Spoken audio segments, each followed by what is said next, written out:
Hello, you! I'm Ed, this is Jordan, and welcome back to The Real Review. Today, we are reviewing The Descent.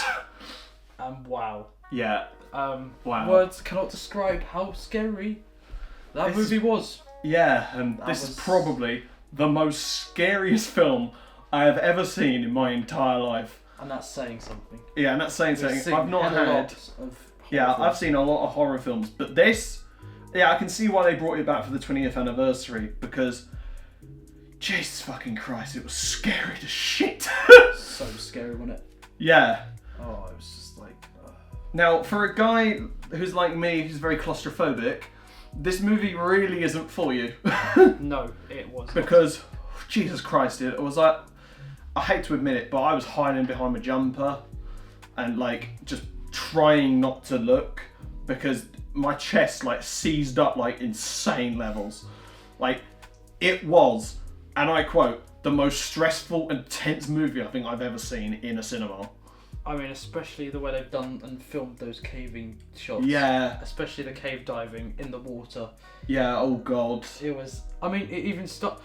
A lot of horror films I see are slow and yeah, they take time to get going, but this film out the gate just goes, yep, there's the horror, it's here. Yeah, literally. It hits you like a flipping truck. And you have no time to just catch your breath in this movie at all. No. Like, it's intense from start to finish. It's thrilling, it's scary. I mean, it takes a lot for a horror film to scare us. Yeah, especially me, but... Whew. I think, for me personally, it wasn't the monsters that scared me. Yeah, the monsters are creepy, and the way they do it is really, like, it's intense, but... And it's kind of horrifying what they look like. It's the scenes where they're just crawling through those tight spaces, man. That is what really scares me. You never know what's going to be behind those rocks. Like, there's a scene where the caves crush in on them. That, and there was a scene where one of the characters was panicking. That actually felt like a real moment that would happen in real life. Yeah. That is when it's like so intense. I don't know if you felt the same, but like... No, honestly, I did. Because... Now, this movie has an all-female cast. And it actually benefits from that. Because all of the horror and all the tension and all of like the actual scares just feel real just by their reactions alone. I mean, the monsters, they are scary, don't get me wrong. I mean, they're creepy. This man decided that it would be a great idea to lean forwards while they were in a camera POV, and then one of the monsters shows up, and this man shat himself. I got scared by a jump scare. Yeah, and it was just amazing to see because I'd never seen him get jump scared by anything. No, and it was really intense jump scare as well. Yeah. The thing is, like, I don't know. This movie it must be a hidden gem because I've never heard of it until this year. And the fact it's apparently a cult classic now is insane to me. I can understand it though. I mean, it's only 20 years old. Yeah. It's not that old, but I mean, Terrifier became a cult classic in a few years, and this has clearly made its mark now. Like, and we don't really see horror movies about cave diving. Also, the way they filmed the cave scenes. Yeah. Hats off to the cameraman and the cinematographer for that, because screw that. Yeah, I won't be descending into caves. Yeah.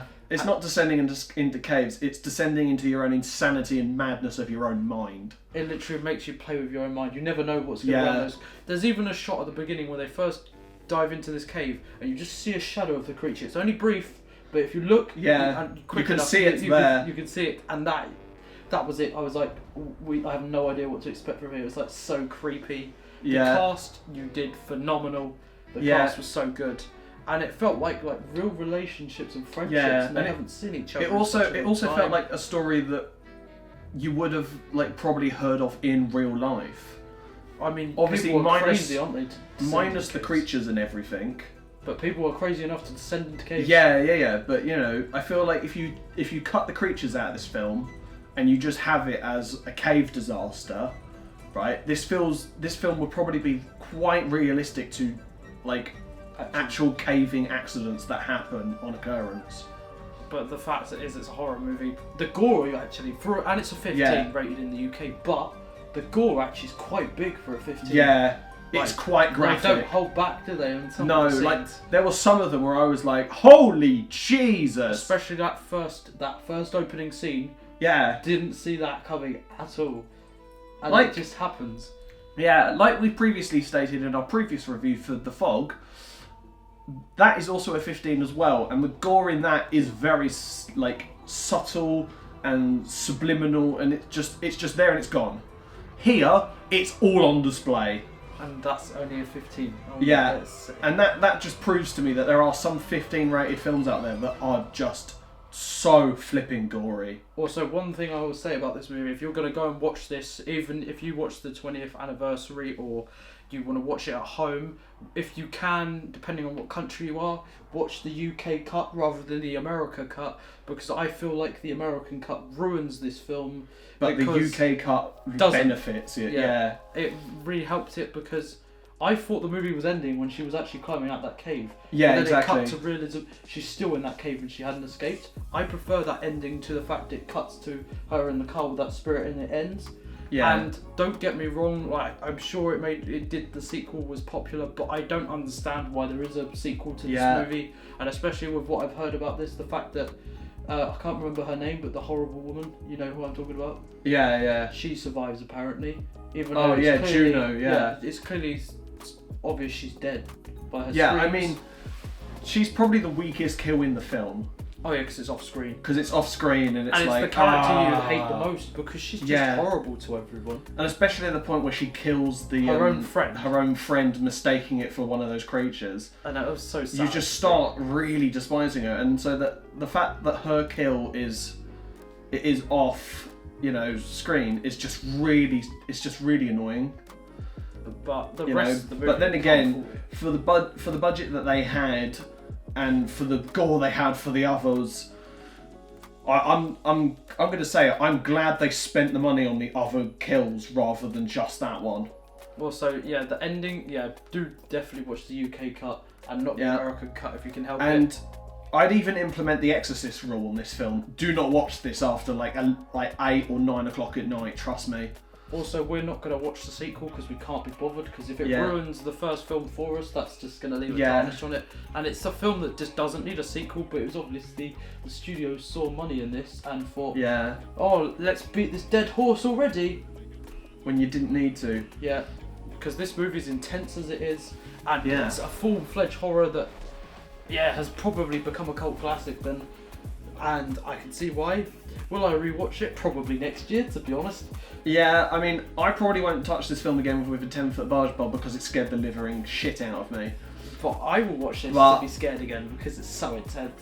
Yeah. You do you, mate. But yeah, I'm staying away from this film because I've found my limit for horror now. But you love this movie though. It's a great film, don't get me wrong, but I feel like, again, I'd have to watch this with like more than 2 people. Yeah. I think. Also, it's a very like dark toned film. You can't. It's not a film you can laugh at. The horror is really good that it's not even funny. No, but this movie does have funny moments, like with some little tight gags from the cast, and some very well hidden jokes, if you know what I mean. But Sarah, the main character, she is brilliant in this movie. She's brilliant in this film, yeah. And when she come out, like the blood all over her, I didn't even recognise it was her. She was a different person entirely. Exactly. It's like her sanity had left her and she just had nothing left. So she didn't care about the consequences, which is insane. Yeah, but anyway. And on that note, this film to us is perfection! We didn't do that for the Fog review because, it was a mid-film. But this film is definitely perfection! And would recommend this 100%. Yeah, go and just don't watch this after 9 o'clock. But watch it in cinema if you can, it makes it even better of an experience. Trust me, it does. Anyway, with all that being said, don't forget to like, subscribe, and hit the bell notification below. I've been Ed, he's been Jordan. You've been you. And with all that being said, ladies and gentlemen, that's a wrap!